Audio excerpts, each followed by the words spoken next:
गटाने एकनाथ खडसेंना बाजूला करून संतोष चौधरींना प्रभारी केलंय.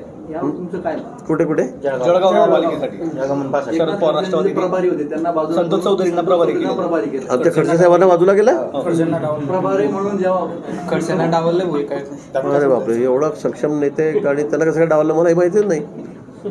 खरंच मला माहित नाही. संतोष चौधरींनी एवढं म्हटलेलं आहे. मुक्ताईनगरच्या निकालावर विश्लेषण करताना प्रतिक्रिया देताना तुम्ही असं म्हटलं होतं की नाथा बोनमुळे आमचा तिथं पराभव झाला, ते अपशकुन ठरले आमच्यासाठी. पण ते म्हणताय की मग भुसावळला तुम्ही अपशकुन ठरले का? कोण नाही, तुमचं पानं तुम्ही तर मला बाया खोचल्या होत्या ना. तुम्ही तर मोठ्या बाया खोचल्या होत्या की आता परिवाराची लढाई आहे. मी बघतो तुम्ही मैदान उतरले, पण मी सांगितलं बेगानी शादी अब्दुल्ला आमच्या पक्षाबाबत तुम्ही कशाला लुडबुड करताय? तुमचं चालू द्या ना.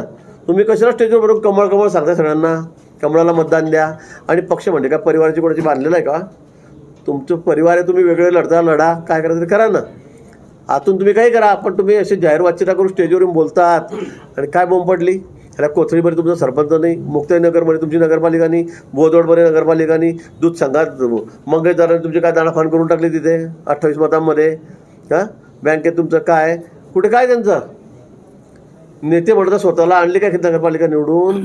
काही नाही, त्यांचं काही श्रेय नाही कशामध्ये. आणि स्वतःच्या मतदारसंघातच नाही तर बाहेर काय करतील?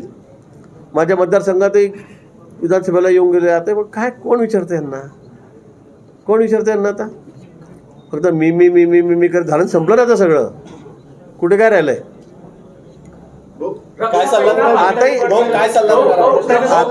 आताही जळगावमध्ये आहेत. आता त्यांनी प्रयत्न करा त्यांच्या पक्षासाठी. स्वतःचा पक्ष उभा करा ना.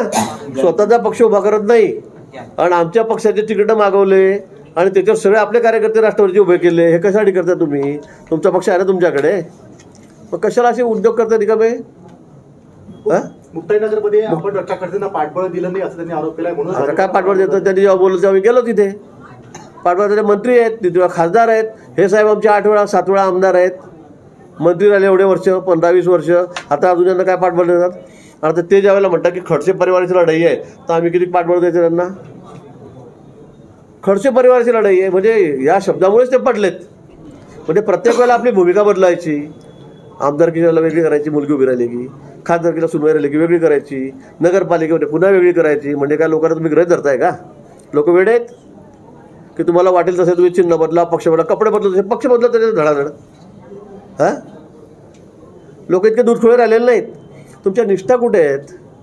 आता पवार साहेबांनी MLC केलं, त्याच्यावर तर नेट नाही म्हणे मी नाही तिकीट घेत तुमचे.